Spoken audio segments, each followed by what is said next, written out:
Money has got time value. What is worth today may not have the same value 1 year down the line, or let's say 2 years down the line. The other reason why investors want lower valuation is just like you and me also, they prefer a sure bet.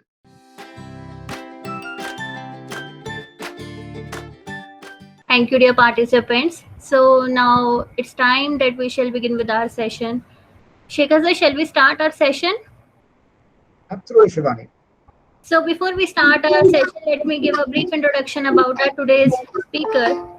Our today's speaker, Mr. Chandrasekhar Koperi, run an organization named Innova, which is an advisory firm which focus on mergers and acquisition, both buy side and sell side, and fundraiser work.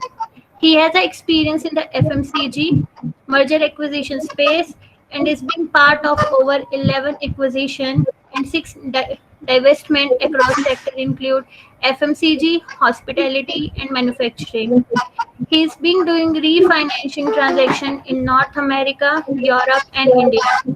He has almost 2 decades of experience in various multinationals. So I guess more introduction about Sir can Sir better explain about himself. All your stage. Thank you so much, Shivani, for the kind introduction. And let me first of all wish every one of you a very good afternoon, a very good evening, whichever part of the world you are. And I hope all of you are staying safe in current times, these difficult times. Let me begin about this topic, business valuation, and probably you can get to know me more later. So, what is business valuation? Business valuation is all about value. How much is it worth? Whether it's a business or an asset, what is the value of that asset or value of the business? And mind you, the value it varies from time to time. Let's take a classic example from an Indian scenario, or maybe which is common to other parts of the world too. Gold. I know there is a great crave to buy gold, but let's take gold as an example. The price of the gold fluctuates because of the supply and demand. So if the demand is high, greater is the price. If the demand is low, obviously lower is the price. I'm trying to convey that valuation includes price, but not vice versa. I want to remind you of a very famous statement. I think it was said by Oscar Wilde. He said that nowadays people know the price of everything and the value of nothing. What I'm trying to allude to, let me explain. The whole session is about the startup world and the startup valuation. So if you look at the startup world, the discussion about startup valuation is always about what is the risk and therefore what is the associated opportunity. We all know that where there's a risk, there is a reward. So higher the risk, higher the reward. So let's take startup as an example. There is a team, they have a solution, they have a market, they have a competitive advantage, they of course have a business model, and probably they even have advisors and some early investors on board. But what truly defines the growth of that startup is how well they manage, how well they operate, and validate the risk and opportunity. And that to me is valuation. So if you ask me what is valuation, valuation is nothing but finding out the fair market value. I just gave an example of gold as an asset. So the fair market value of gold is determined by the supply and demand. But valuation is also about the economic value. What I mean by economic value is the maximum amount a person or a buyer is willing to pay. The willingness to pay, the propensity to pay, that is the economic value. So in simple terms, value is nothing but the price tag which a customer or buyer is going to pay or going to accept. And I think we're all trying to find out what is our price tag. That is what I call as valuation. Now, I'm sure there must be a lot of questions running in the mind in terms of valuation, but let me begin with one of the most interesting questions. Why? Why at all valuation? And I think there are various interesting reasons. One, definitely something which is closer to my heart, and I know some charter accountants are also there in this forum. I'm pretty sure, for some of them, this would be very closer to their heart too. The M&A world, the buy side or the sell side. The funding world, the fundraise. Or it could be a management buyout. could be even a leveraged buyout. So I think that is one of the reasons why valuation does occur. Second is quite interesting, the regulatory or the compliance. For example, there must be a regulation from FEMA or RBI or the stock exchange, or maybe from the income tax. And even that, could lead to the valuation exercise. Sometimes I've seen even fair value accounting happening. In terms of dispute resolution, could be a bankruptcy, could be a contractual dispute, sometimes a dispute on the intellectual property. Even for those, valuation comes handy. Let's not forget going public. This is a world of SPAC and IPOs. So even for an IPO, valuation becomes such a paramount, important exercise. Succession planning, I've seen this happening, in a much more vigorous way in recent times, in recent years. And this is all about the estate planning, the personal financial planning, sometimes even strategic, sort of planning, and of course, voluntarily. I always advise some of my clients to look at their valuation every 6 months or 9 months just to understand where they stand. But this is very closer to me when it comes to valuation. Which method? I think the method to be applied is completely dependent on what stage of the business is. For example, is the business a pre-revenue stage? Or is it an early revenue stage? Or is it a mature business, an established business? Because that would actually define what sort of method one needs to use. Now, Shivani, introduced me. I'm a chartered accountant, and I'm speaking of an experience now 20 plus years back. When we were doing our CA course or the other professional courses, the only methods that we were exposed to when we were doing our valuation was the DCF, the discounted cash flow, and also the comparables. What I mean by comparables is you look at the listed company, and if it is an appropriate sort of entity, you use that. You look at the transactions that have happened in the past, what you call as precedent transactions, and you look at those, and then come up with a valuation. I'm sure some of the CAs, who have done 10, 15 years back would resonate with what I'm saying. The only thing we knew at that time was DCF and comparables. So mature companies, they usually use DCF or comparable. And the reason is, if you have to understand what is DCF, it's all about cash flow. If you have to understand about a multiple, the EBITDA multiple, which represents cash, that is the one that is constantly used to come up with a comparable. So all this is relevant for established companies, mature companies. Let's look at the startup world. A startup world doesn't have profits. Forget profits, it doesn't have even revenues.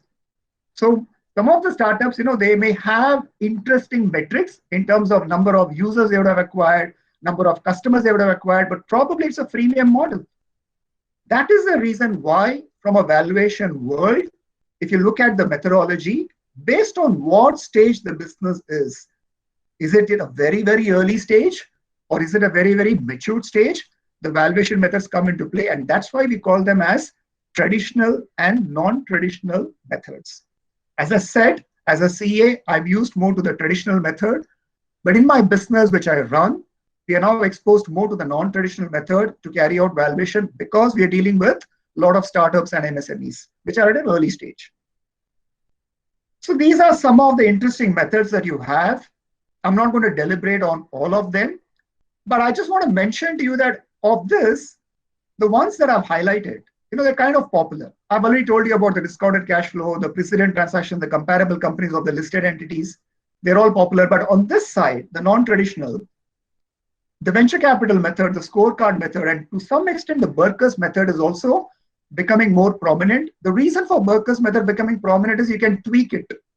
You can add your own flavor to it and then come up with a valuation. We'll discuss, 2 or 3 of them as we move forward. Now, this chart is very, very closer to me because, as I said, I did my CA some 20 plus years back, and we always used to discuss about cash flow. We used to say sales is vanity, profit is sanity, but cash flow is reality. Cash kahan hai? Where is the cash? But if you look at this chart, it clearly tells you that if you are at a pre-seed stage to an early stage, you don't use the traditional methods because it doesn't make sense. Where is the cash flow? Where is the EBITDA? And therefore, the non-traditional methods is something that we need to be truly attuned to when it comes to the early stage or the seed stage. And as I said, the venture capital method, the scorecard method, the Berkus method are some of the methods which are widely used. I've also mentioned there's something called multiples. Let me explain what I mean by that. When I say multiples, I'm trying to signify that the experience that I carry is some of the startups, they're also valued based on revenue multiple. So what happens is the latest month revenue is looked into, what you call as the MRR, which stands for monthly recurring revenue. You annualize it. What is annualization? You simply multiply by 12 and come up with the annualized rate. That you call as ARR, which is your annualized recurring revenue. And then you apply a multiple. A multiple is nothing but a number of times number. Could be 10 times, 7 times, 3 times, 20 times. Let me give you examples. When it comes to deep tech startups, I've seen a revenue multiple being applied even as high as 15 to 20 times. So let's say the revenue is around 1 crore, or 15 times gives you a valuation of 15 crore. And that 1 crore is annualized. I'm not even saying that they've achieved that. The latest monthly run rate is taken, multiplied by 12, and probably it is rounded off, and then say it is 1 crore ARR, multiplied by 15 times, that gives you 15 crore as a valuation. In some of the food and beverages business, I've seen, that the multiple is as high as 7 to 10 times. And if you have a tech oriented, the multiple goes up. What I'm trying to tell you is that in the world of seed stage, early stage, the revenue multiple is also being used in a much more significant way. A favorite chart, so I'll quickly touch base on this, what I'm trying to convey. Look at the DCF method, which basically looks at the present value of the future cash flows. But one thing you will notice that there are a lot of formulae. Even for DCF, there is a formula. You'll have to find something called the weighted average cost of capital. You'll have to find something called the terminal value. You'll have to find the equity beta. All this is fascinating. But as I said, if you don't have a cash flow, if you don't have an EBITDA, how do you even use this method? What about the market method within the traditional? This is what I call as the listed company comparable or the precedent transactions. Now, again, in this, if you don't have realistic data, if you don't have anecdotes to explain, this method is not considered valuable. That is the reason why, today we are talking more on the non-traditional valuation methods, because we are discussing about early stage companies, seed stage companies. And again, to remind you, the Berkus method or the scorecard method, or the venture capital method, or the revenue multiple, which I just explained to you, all those are very relevant. The beauty about these methods are, you actually come out with a range. Now, in this example, you will see that the range is anywhere between $2 million, maybe, closer to 3 million, if not touching the 3 million. But that's the beauty of the ways by which you apply some of the methods even to arrive at the valuation for the early seed stage companies. Well, valuation is all perception. It is all about what one perceives, what one expects. Why am I saying that? Oh, trust me, valuation is a very, very subjective topic. Why? It depends on so many variables. And therefore, I call it as a perception. I call it as an expectation. Let me explain further what I mean by this. There's always a tug of war between the founders and investors. Always a tug of war. Why? My goodness, there are opposing interests. The founder has certain expectation. The investors have certain expectation. What are these expectations? The founder is always looking for the highest valuation. Why? So that the dilution can be lower. And what is this expectation? Where is it coming from? Based on the future. I've always seen entrepreneurs, sometimes they're extremely optimistic. In fact, they'll give you a complex. They appear to be extremely idealistic. What I'm trying to tell you is that the entrepreneurs, sometimes they see the valuation of the other startups and immediately they think, even ours should be like that. Hamara bhi aisa hi hona chahiye. They can't see anything beyond, those numbers. Now, I know that in India, there are at least, 12 to 13 unicorns which have just emerged in the last 4.5 months. The latest being Moglix. What I'm trying to tell you is that for them to emerge as a unicorn, there must be something behind that. Nobody just emerges as a unicorn by fluke. So let's look from an investor perspective then. The investor, he's looking for a lowest valuation. Why? Because they want the largest gains. And therefore, they're more focused on what is the current value. Yes, the future is important because the future defines the ability of the business to scale, the ability of the business to actually make a marquee name. But what is, the sort of current value? That's why you do the present value. So why are the investors thinking in terms of the lowest valuation? Investors, or for that matter, you and me, We prefer money today than tomorrow. Am I right or not? We prefer money today than tomorrow. Now you may say, oh, that's instant gratification. I agree. But let's also understand money has got time value. What is worth today may not have the same value 1 year down the line, or let's say 2 years down the line. The other reason why investors want lower valuation is, just like you and me also, they prefer a sure bet over a risky one. Why take a risky bet? Why take a punt, on a future? Rather, let's take a bet, which is having a bit more surety. That's why they're looking at lower valuation. What I'm saying is there is a tug of war which is happening constantly. Why this tug of war? Whenever a startup is giving an equity to an investor, it is called a share. What is a share? A share in simple terms is nothing but a claim against certain portion of the future earnings. Whatever is going to come in the future, there is a certain portion of that which the investor can claim. That is called a share. We call it as owner's earnings. Now look at this beauty. Whether it's a VC or whether it's an angel, they are more interested in owner's earnings than net income. If some of you are angels in this platform, as I am, the objective that angel investors have is to ensure that we are able to maximize the owner's equity, which means in simple terms, we are looking at how many times my investment will multiply. Is it going to be 3 times? Is it going to be 7 times, 10 times, 20 times? And the fashionable way of saying is it 3x? Is it 7x? Is it 10x? Is it 20x? That's the languaging that happens. And that's why there's always a tug of war in terms of the valuation.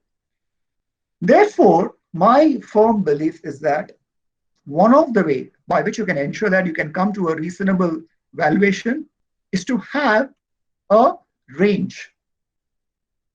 So the valuation method that you use, if you can also come up with a range. For example, in this, based on the different methods, you see that the range is between 2.1 billion euros to 2.5 billion euros. That's a range across various methods.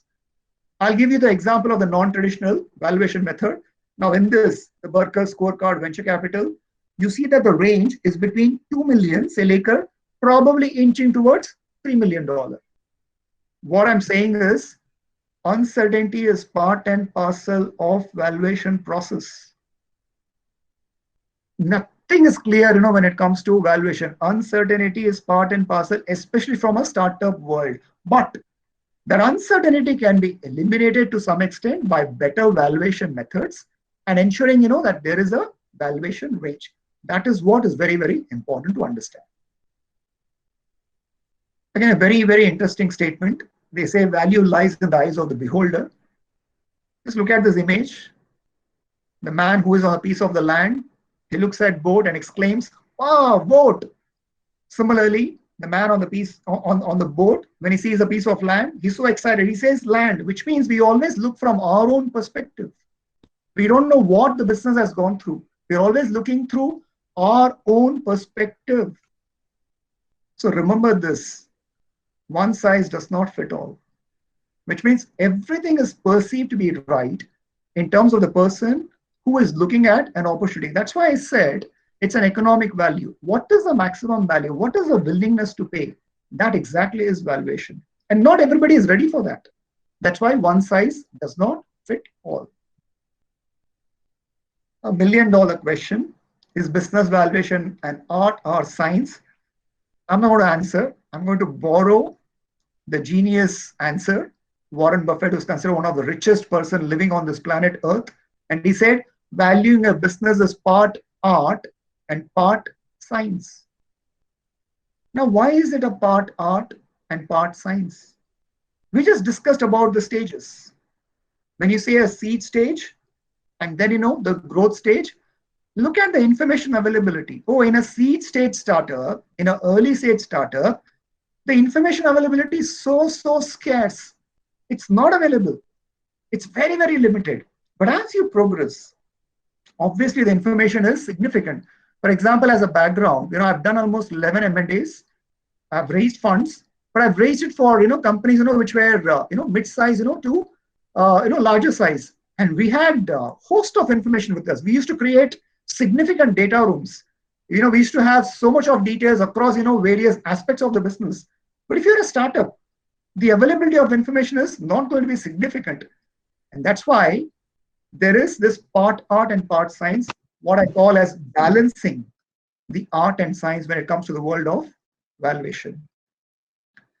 Therefore, based on the stage where you are, I think the valuation timeline is dependent on the availability of information, and that's why we say non-traditional and traditional. Well, the focus for today is all about startup valuation. So let me first define what's a startup. I'm sure you know what's a startup, but let me give you the definition that I have, sort of understood. A startup is a company which is designed to grow very quickly. Simple. I'll repeat that again. A startup is a company designed to grow very quickly. The growth has to be there significantly. Steve Blank, who is considered the guru of lean startup methodology, he defines startup as a temporary organization. That's how he says. A startup is a temporary organization designed to search for repeatable and scalable business model. A startup is a temporary organization designed to search for repeatable and scalable business model. Why am I saying this? When it comes to valuation, there is an enigma about the startup valuation, a paradox, a puzzle. And I'll tell you what, nothing turns off an investor more than a founder who is talking about some ridiculous valuation for the seed stage startup or the early stage startup. Why am I using this word ridiculous? Let's understand the reality. The startup, if it is at a seed stage or early stage, has either no or minimal historical information. The products are untested. The products are yet to be established. If it is a service, the service is also yet to be established. There is absence of, comparable firms to a larger extent. You can't, have, more comparable firms. So there is that lacuna there. And the value is entirely dependent on the future potential. And therefore, I would say that when it comes to the valuation of a seed stage or early stage, it's an educated guess. Yes, it's a guess, but an educated guess. And whenever there's an informed decision making, I feel that's the best way of, of making the decision. I'm going to discuss something which is very, very important, what I call as the valuation factors for startups. So please give me your attention. There are 9 valuation factors which you should be aware of. I'll begin with first, which is the team. Well, this is the most important. What we call as a founder market fit. Is there a capable team? Is there the right skill sets among the team members? Is there cohesiveness? Is there a mutual respect among the team members? Are they having the pedigree? Do they have the domain knowledge? Are they coachable? See, one of the things I've seen with the startup entrepreneurs is if they're not coachable, if they're not teachable, it becomes very difficult for an investor even to bet on them. What is the skin in the game for them? What sort of leadership skills they have? What sort of clarity of thought they possess? Is there high energy level? Because startup is never easy. It goes through unbelievable situations. Look at the situation that we are all in, the COVID situation. I tell you, the startup world goes through all this VUCA, the volatile, uncertain, complex, ambiguous world all the time. And therefore, the team is of paramount importance. And I will also say that if the startup also has an ESOP scheme, the employee stock option plan, that again gives the investors, much more confidence in terms of how well, the startup is looking at its core team members. Uniqueness, my favorite. It's all about, delivering that powerful story to the investor, a story about the opportunity. What sort of unmet need is that startup solving? What I call as a problem solution fit. What sort of product, service, or technology the startup has? Is it disruptive? Is it in some way valuable? Is it in some way differentiated? What we call as a product market fit. Is something niche about it? And there's a famous saying which says that there is riches in niches. So is something niche about it? Is there an intellectual property? Is it scalable? Can you defend it? Is it sustainable? All that matters a lot when it comes to uniqueness. But I'll also use another terminology here. Does the startup have unfair advantage? What I mean by unfair advantage? Let me give you some examples. Are the founders one among the 10 or the 15 top founders in that particular field? Let me give you an example. If you look at Girish Mathrubootham of Freshworks, he's considered a top notch. Freshworks is a SaaS company, an intelligent customer engagement software. Let me give you another example. Zerodha, which is a unicorn bootstrap, India's biggest stock broker. Oh, you'll always speak about either Nitin Kamath or Nikhil Kamath, the founders, the brothers. So uniqueness is all about the unfair advantage. Are you one among the top 10 or 15 when it comes into that particular field where you're operating? The second, in terms of unfair advantage, is your market growing at a considerable rate? Is it growing at a 20% CAGR? Is it going at a 25% CAGR? What I'm trying to tell you, let's take Byju's as an example so that you understand. Byju's in India, as I understand now, today has got more than 70 million registered users. Look at that whooping number. That shows, the unfair advantage that you carry. What about your product? Is it 10x better than the competition that is around? So let's take some big examples so that it is easy to relate. See, before Facebook came, there was something called MySpace. But Facebook was 10x better than MySpace, and therefore Facebook is ruling the roost. Google actually overtook even Yahoo, Lycos, Alta Vista because it was 10 times better. Instagram, I think many of us are there in Instagram. Before that, you had Flickr, you had QuickPic, and I'm pretty sure there must be a lot of other mobile, photo sharing products. But Instagram was a lot more better, 10x better. That's called unfair advantage. What about the cost of acquisition, what we call as CAC? What about the word of mouth? Is that leading to business? For example, in India, Zoho, Swiggy, the way, they are able to get business is unbelievable, and mostly it happens word of mouth. Of course, they have spent money on the marketing also, but after a period of time, they become significantly bigger, and that's the unfair advantage that they carry. What about monopoly as an unfair advantage? Monopoly. Let me give an example. Oyo rooms. If you look at Oyo rooms, they are far, far larger compared to the next level of competitors, which includes the likes of Tribo and Fab Hotels. Let's take WhatsApp as an example. WhatsApp is far, far, far superior than compared to a Signal, because when there was some issue on the WhatsApp, the policy in terms of privacy, vagera, Signal became a little important, but I don't think many of us use Signal. So whether it's a Telegram or a Signal, look at WhatsApp. It has just, taken over the competition. That's called unfair advantage. My third point is viable. What is viable? It's all about the market. What is your TAM, the target addressable market? What is your SAM, the serviceable available market? What is your SOM, the serviceable obtainable market? How large or big that market is? Are there favorable trends, favorable timings? What is the scope for the revenue potential? Can it, in the 3 to 5 years, can it be a significantly big, revenue number? Is that the scale potential that's possible? How hot is that segment? All that matters in terms of this amazing word, viable. Viable is all about the market. And trust me, if you're not playing in a large market, it's not worth having a startup. This again is something closer to my heart. When I say opposition, it's all about competition. So when it comes to competition, we're looking at both direct competition, indirect competition. We're looking at, is there entry barriers? We're looking at substitutes. We are also looking in terms of, can I put a brand map and explain where I'm positioning myself? What is my competitive positioning? Also importantly, as a startup, for you to have a valuation as an important factor, you need to tap the competition, monitor the competition, understand their moves. Because if you fail to understand the competition can eat us. Also, try to see what sources of funding that they have received, from where, from whom. And to me, the attitude to understand and appreciate the competition is a significant valuation factor. I move to my next one, which is actions.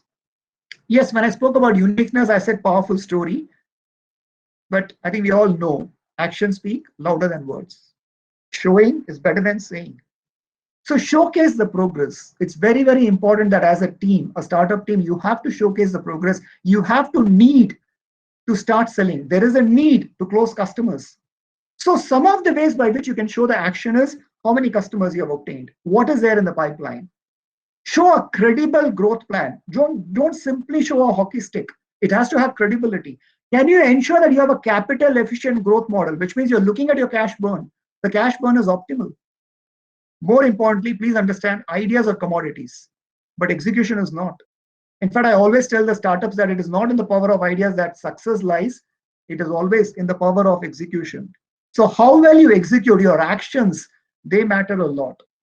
In fact, I also tell some of my clients that, can you give FOMO to the investors? FOMO stands for fear of missing out. Can you give FOMO to your investors so that they jump in right now Because if they don't jump in right now, probably the ticket is going to be much, much more expensive if they have to become investors later. And if I have to add one more within actions, please also ensure that you have a winning attitude. That matters a lot. I come to my sixth, again, very closer to my heart, network. I always tell my team that your network is your net worth. So can we ensure that we are able to build our network? What is network? Strategic relationships. Because a strategic relationship can help us mitigate the risk of a market, can help us mitigate the risk of a competition. So what sort of key partnerships do we have with the suppliers? What sort of key partnerships do we have with our customers? How are we maintaining the customer relationship? How much we are getting to understand and get the feedback? What is our channel strategy, our channel network? Do we have domestic international tie-ups? I'll add one more in terms of network.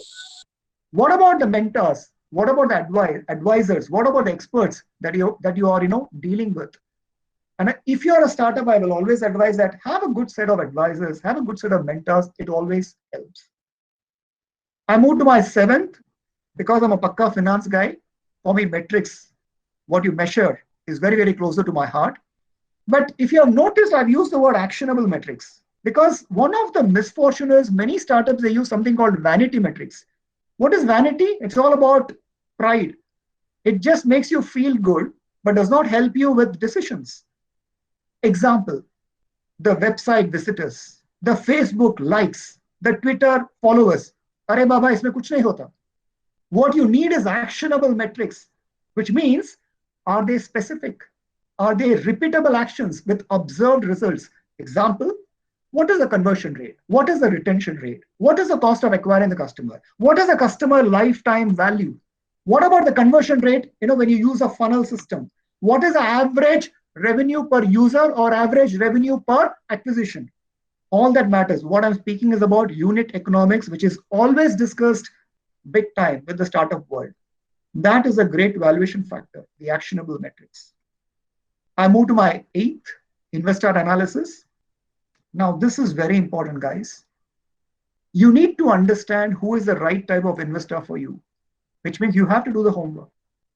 You need to understand what sectors they are investing, what stage they are investing, what geographies they are investing, what is their ticket size, have they already invested in a similar portfolio, what sort of connections they have.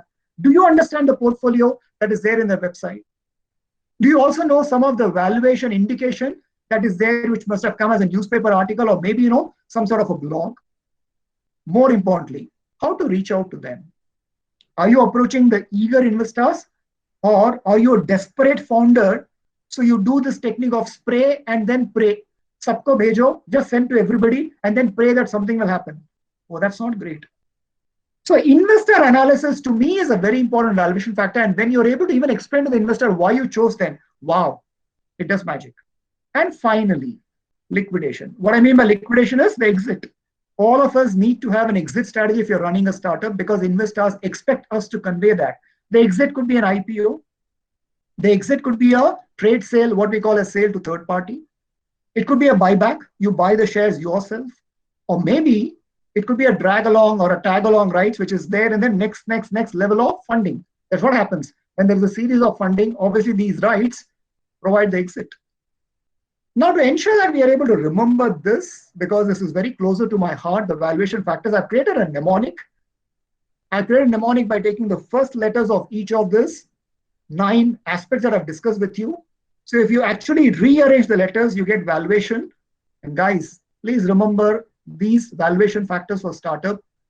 What I call as valuation as a mnemonic: viable, actions, liquidation, uniqueness, actionable metrics, team, investor analysis, opposition, and of course, network. Because to me, these startup valuation factors are your negotiation tactics or your negotiation tools. How well you come across on these valuation factors, itself can help you to get the right sort of valuation because the investors are going to get super excited with you. Let me also share, I've seen founders getting too much obsessed about equity dilution, which actually unfortunately only harms them. So don't get too fixed about this equity dilution. As a founder, you should, the founders sometimes they think that more money raised is actually more success. Who said? I'll repeat that again. Sometimes founders think more money raised is more success. Oh, never get carried away by that. In fact, founders should stop thinking that they are in a race or competition to have the biggest valuation. Don't simply, look at the unicorns and then think that you should also do everything to become a unicorn. No, you should do the right things to become a unicorn. Why? If founders fight for higher valuation only on basis of some unrealistic performance milestones, which they have conveyed to the investors, well, then in the next round, the subsequent round, there will be a down round because there's a stigma of not meeting the projections that you shared earlier.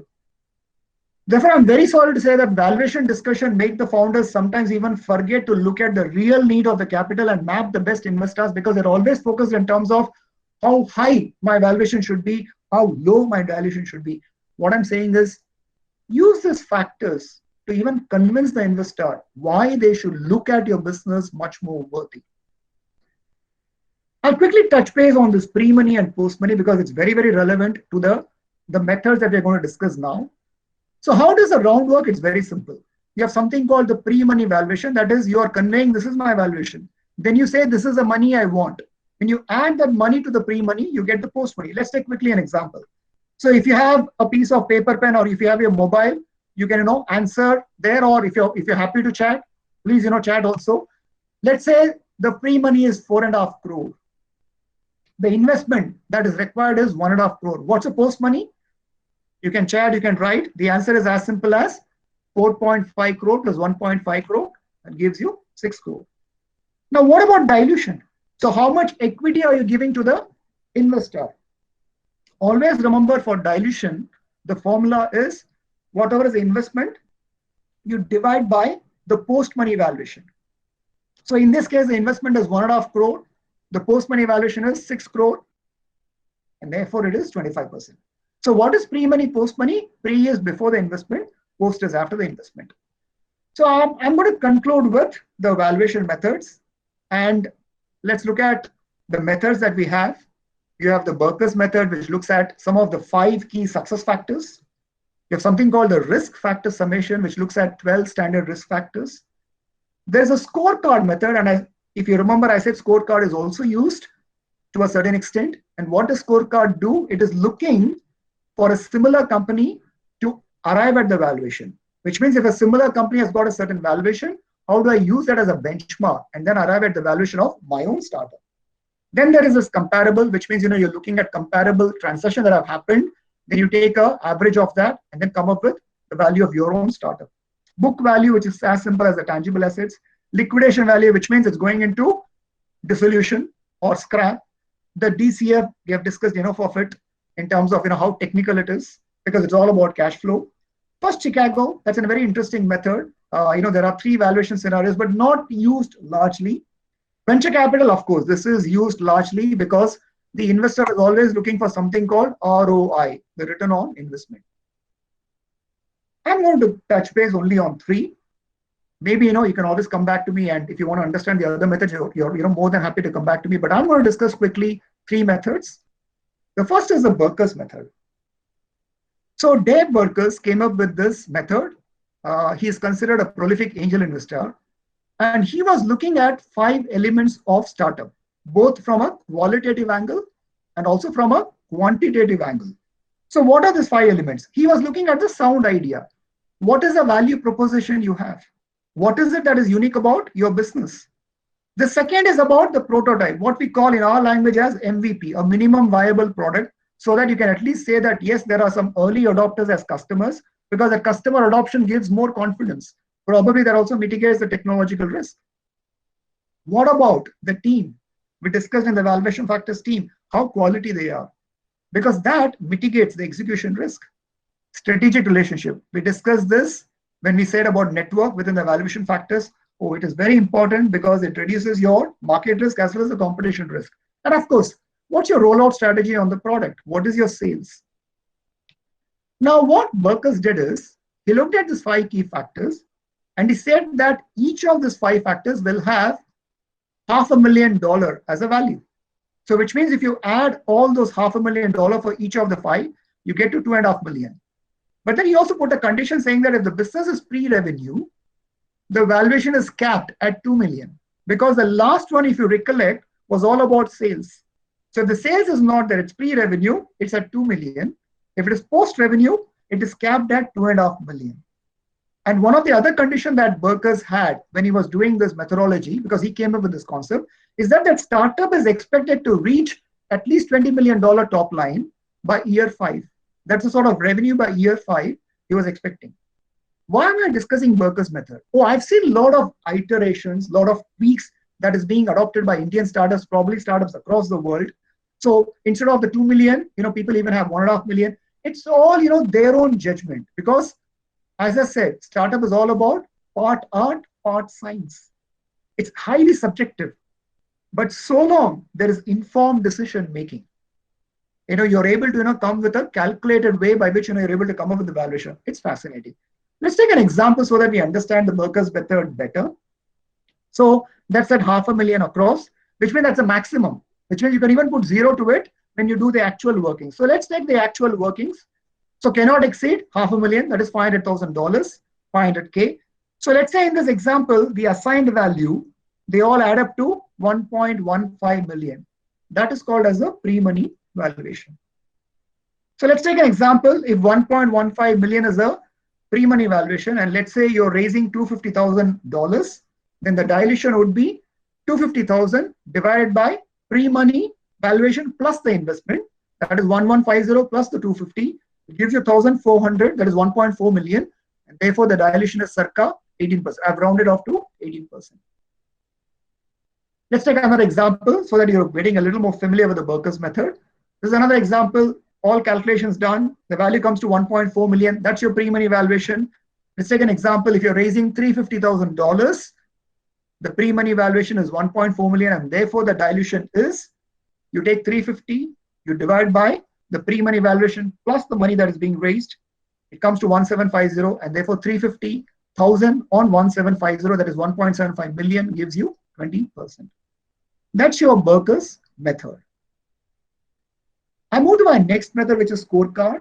As I said, it is looking for similar company, which means if a startup has been funded and it is in the same stage of development, something similar, you can use that as a comparative. You can look at their valuation, and based on that mean median valuation, you can arrive at your own valuation. I'll repeat that again. You look at a similar company, which is in the same stage of development, similar sort of, stage. You look at what valuation they have had, and based on that, you arrive at your own valuation. Now, it was Bill Payne who came up with this concept of scorecard valuation method, and he was looking at various parameters. For example, he was looking at the strength of management team. Of course, we saw this in the Berkes method also. What is the size of the opportunity? What market, can this business cater into?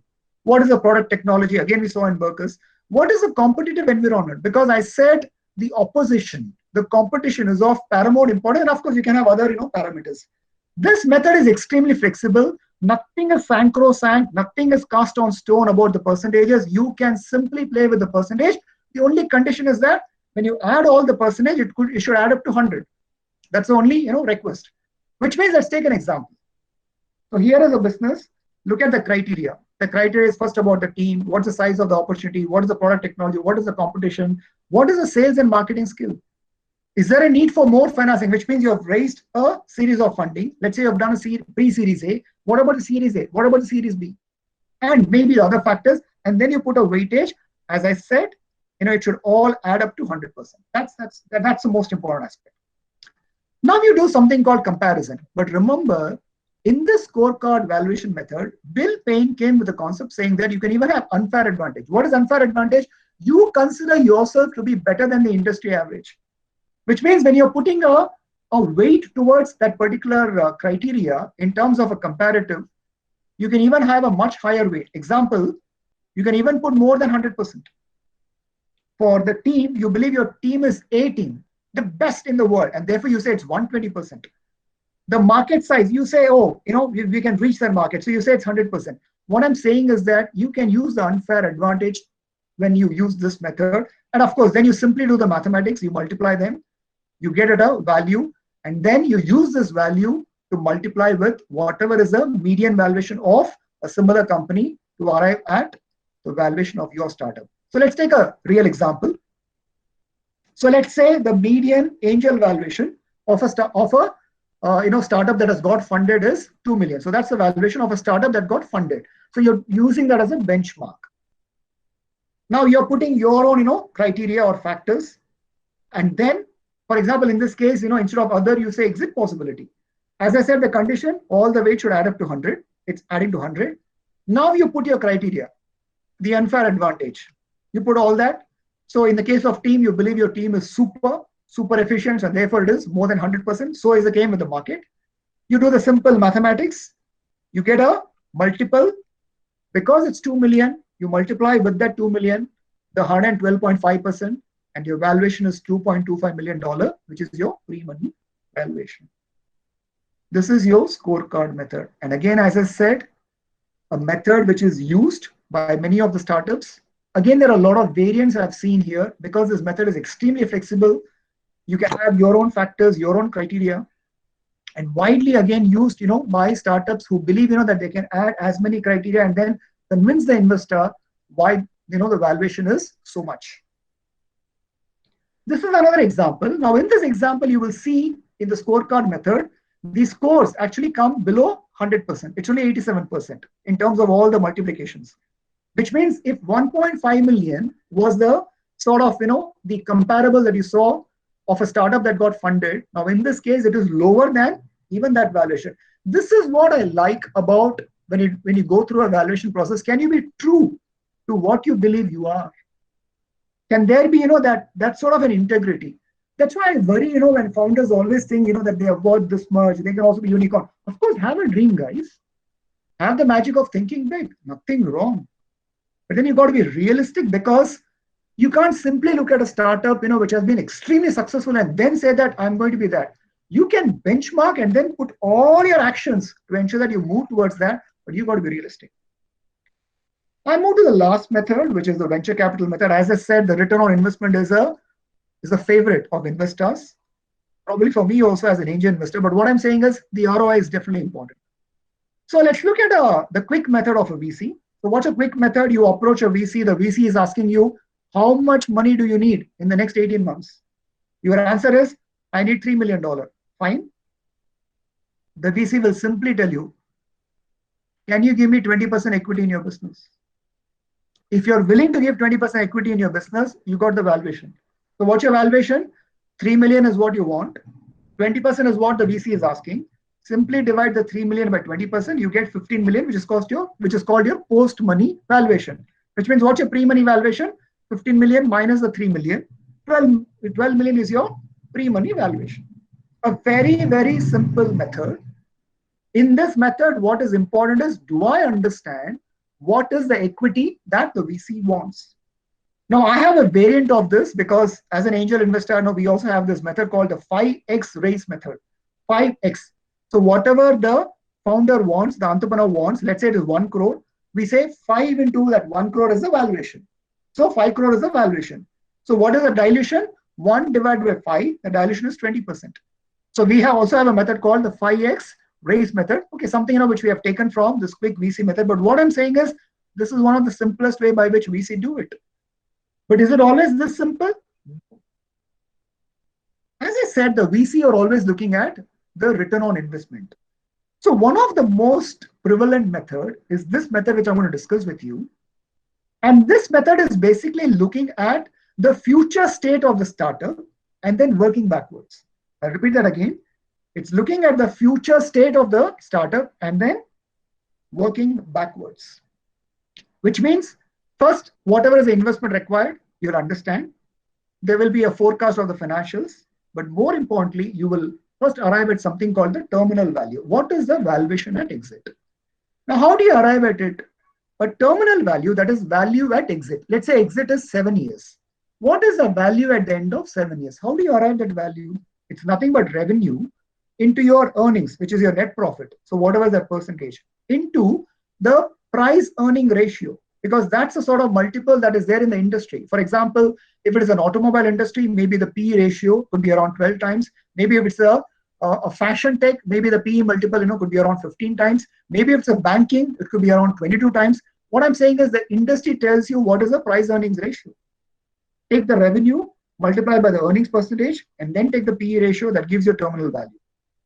Then the VC also, is very clear in terms of what is the return on investment that they have desired for.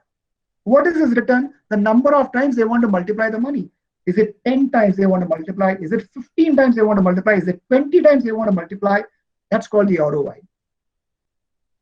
And then you arrive at the post-money valuation. So how do you arrive at the post-money valuation? Whatever is the terminal value. So what is the terminal value? We said you take the revenue, you multiply by the earnings percentage and the PE multiple, the ratio.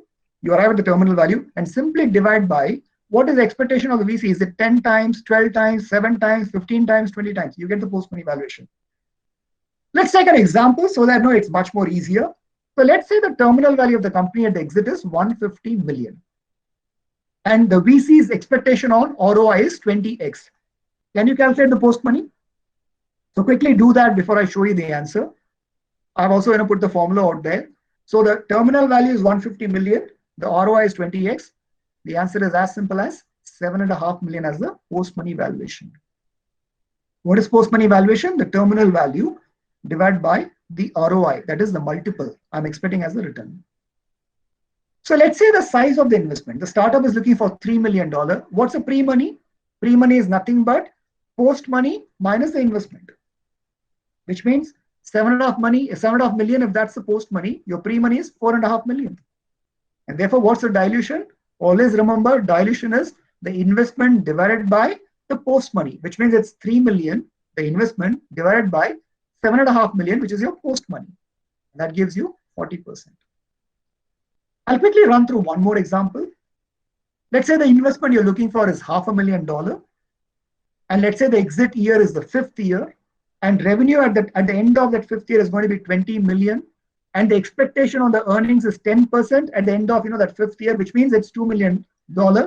If it is 10% of 20 million, that's $2 million. And let's say based on the industry, the price earning ratio, the price earning multiple is 15 times. How do you arrive at the terminal value? The terminal value is nothing but the revenue into the earnings percentage into the PE ratio. So please find out. 15 seconds. You've got this right. That's the answer. So you take the revenue, which is your 20 million, you multiply by the 10%, which is your earnings percentage, and of course, multiply by the industry multiple on the price earning ratio, which is 15 times. So on that note, I know time is also coming closer to 4. These are the key takeaways for today. One is, please remember, when it comes to the world of valuation, there are traditional methods, non-traditional methods.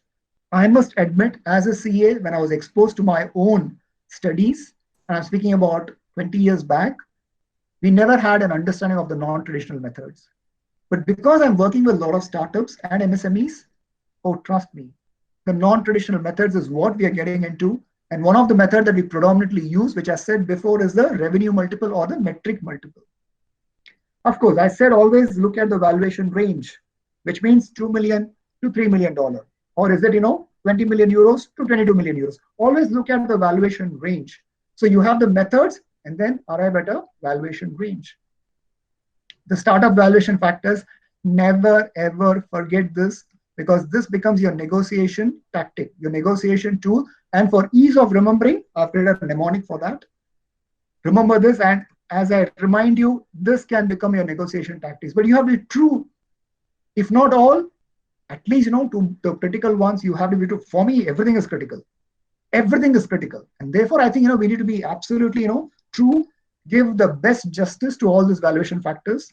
And finally, we looked at the methods, the Berker's method, the scorecard method, the VC method, and of course, don't forget the revenue multiple method, or maybe based on the metric, you can even apply at a multiple. On that note, let me thank EduRoots for this opportunity. That's my contact details. So you can always email me. Feel free, to reach out to me. On that note, thank you once again, guys.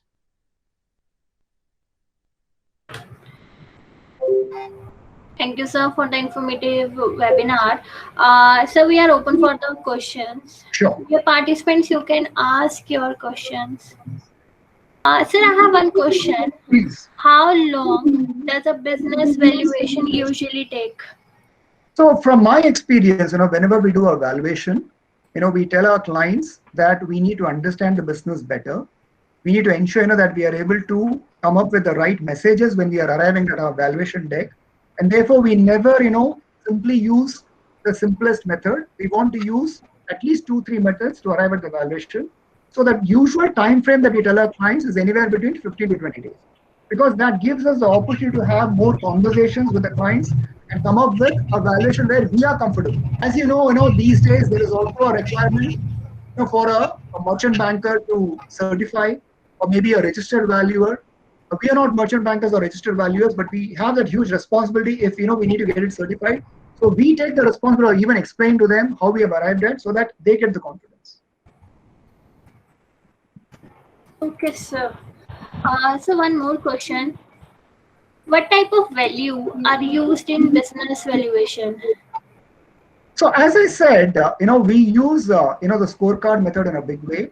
But I'll also tell you this: we also use the DCF method, which means every business we at least expect them to have greater clarity about the next 12 months, and then we want them to share their vision, what they believe is going to be, their revenue potential for, let's say, the next 3 years, the next 5 years, and then we work with them with the assumptions so that it can be a bottom-up model. And the reason for creating the DCF is to corroborate. I'm not saying we use the DCF method. What I'm saying is we use the other methods like the scorecard method, the VC method, but we also use the DCF method to corroborate, to ensure that there is a sense check. See, I'm a fan of intrinsic value. When it comes to intrinsic value, I want to understand how the entrepreneurs are, how well they think, what actions they are taking, what sort of metrics they have, what sort of understanding they have about the network that they're creating. Oh, that fascinates me a lot. Yeah, hello, sir. My question is that I have a startup which is based in social media, social culture economics. So I have discussed with one and two startup, which is angel investor. He go through the pitch deck, discuss with us, and he was interested in our ideas to invest in ideation phase. Okay, but he is asking 10% as equity. So will I have to go for that one? He will guide us, mentoring us also, and he will give me support us in the future for as well getting more fund in the future. So, but and on return, he asking 10% as equity and 10% profit. So what will be my stance on that position? Saroji, I'll give you a benchmark. When it comes to the angel investment, you can expect them to ask anywhere between 5% to closer to 15%. When it comes to the VC world, the expectation is anywhere, between 15% to 20%. Very rarely, you get less than 15%. So to my mind, the 10% does not look bad. The only thing, that a little slightly scares me is the 10% profit that you also added as a statement. Now, I'm just wondering, as a startup, you're not that profitable for the simple reason that whatever money you generate, you want to plow back that money into the business, because you want to spend towards marketing, you want to spend towards having the right team. And if you don't pay the right team members, I mean, you won't have the the A team. See, one of the valuation factors is all about the team. So I think the 10% as an equity valuation seems right. Maybe you can get back to me later in terms of what is this 10% profit that they're asking for. Sir, how can I contact you, sir? If via mail or via contact mail number? Is the best. Mail is the best. I'm pretty fast in responding over email. Okay, sir. So I do you have some LinkedIn ID, sir? Can you provide me here LinkedIn ID? My name is Chandrasekhar Kuperi. If you just search on my name, Chandrasekhar Kuperi, you will definitely find me. Okay, that is the question. So thank you, sir. Thank you. So this is Sandeep. I had a question on the follow-up question on one of the answers that you gave, that you reach out to registered valuers and merchant bankers for your compliance-related valuation reports. So are they able to incorporate these non-traditional methods in their reports? Because typically the regulators would not be accepting these non-traditional methods. So the startup world, valuation is a puzzle. So that's why I said, you have to explain to the RVs, you have to explain to, even the merchant bankers. And I tell you what, they also appreciate, because if I have to pose the question back to you, if the chartered accountants or, people who have got expertise in finance like the CFAs, if they're exposed to only the DCF method and multiple based on EBITDA, which is all about cash flow, how are they going to come up, with a valuation? Because the valuation is only going to be based on the future earnings, which is just Excel sheet. And therefore, we are able to tell them that let's adopt some of the commonly accepted methods, and then let's come up with a valuation range. So that based on the average of the valuation range, you can come at what is the price of a share and then look at the premium. So that's what we are doing. Because again, the regulators might not be willing to accept the kind of assumptions, subjective assumptions that we make in the non-traditional methods. So the regulators are never, saying no to a method. They just want to ensure that that the method is, given with the analysis. So long the analysis is there, Sandeep ji, trust me, it definitely passes, the sort of expectation of even a regulator. And I tell you what, the startup whole world is changing. The way, even income tax, or let's say, the RBI governance, trust me, is going to change, big time. Because if there is too much of compliance, I don't think we can still claim to be, the third largest startup. I think it's going to be much more difficult. I think there is already an action that is happening. Yeah, because most of these regulators, they still specify DCF method in the statute itself to be used. Exactly. It's all about cash flow. Yeah. Thank you for that. Yeah, profit ही नहीं है, कहाँ से cash flow आएगा? Thank you, Sandeep ji. Thank you. Thank you. Sir, one more question is that.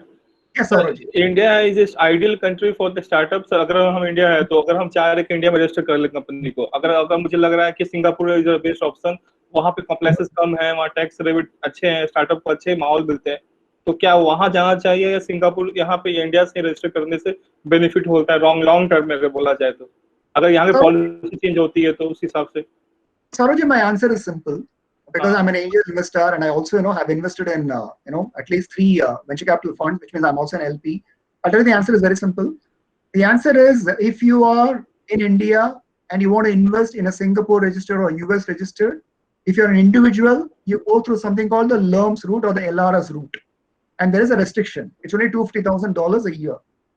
I think one should think of a Singapore or a US or any part of the Europe if you believe there is going to be a customer who prefers you to be there because of the need for the customer to interact with you. If that is not the case, if it's more of structuring, I tell you, Indian system has changed for better in recent times. Yes, there's a long way to go still, but it has definitely changed for better. And therefore, the thought process of having a setup must be more governed by the customer sort of a thing rather than a structure, unless you're looking for investor or based outside. Probably some of the foreign investors would prefer, to have a Singapore route or maybe a route, which is based out of, I don't know, Silicon Valley, which means you're speaking about Delaware or you're speaking about Texas. I think it depends on the investor's psyche if they're outside of India. But within India, there are so many investors who would love to invest in the startup, provided the startup has got those important valuation factors. Thank you, sir. Thank you so much, sir. Thank you, Saroji. Sir, I sent the connection request on your LinkedIn. Sure. Thank you. Sir. Accept it, sir. Thank you, sir. Thank you. Sir, there is one question. Hi, Yes. Is the book value still a relevant type of valuation method as stock prices go up? So the answer is, I will go back to what Sandeep ji asked. Unfortunately, the regulators still say, you have the net asset method, which is your book value, the tangible assets. So it's there more from a regulatory, but trust me, in the practical world, we don't look at, the net assets. Of course, we want the net worth to grow. But to me, the net worth grows in terms of, what traction you have in terms of the number of customers, how well you're able to, capture your market share. That defines a lot. The answer is yes from a regulatory angle, no from the practical angle. Sir, there is one question from Mr. Anmol. What if the founders and the investor use different type of method? Is the result almost similar? I have seen the answer as yes in at least, a few number of instances. The difference again, is not significantly, large. If it is significantly large, the difference is mainly because of the lack of understanding, which means the entrepreneurs or the startup has not conveyed, what is the business model, how well they believe, that they can scale up. But otherwise, if it is all conveyed, I have not seen significant differences. And even if there's a difference, when you come within the valuation range, if it fits within the range, my request to founder is go ahead with that, because raising money at an early stage is the most costliest exercise, because rather than focusing on developing your business, you will focus in by talking to the investors, spending so much of time giving information, and trust me, you're just focused in fundraise and not focused on your business itself. Sometimes, my worry is more than doing business, rather than the word business, they're all busyness. It is BUSYNESS rather than business. So that's a caution to the founders. I hope Anmol, your answer is being justified. Sir. The ma'am has answered the question. For the founder, how has to manage the raising the fund as well as the consulting of business, because this is also a very part and parcel of the business.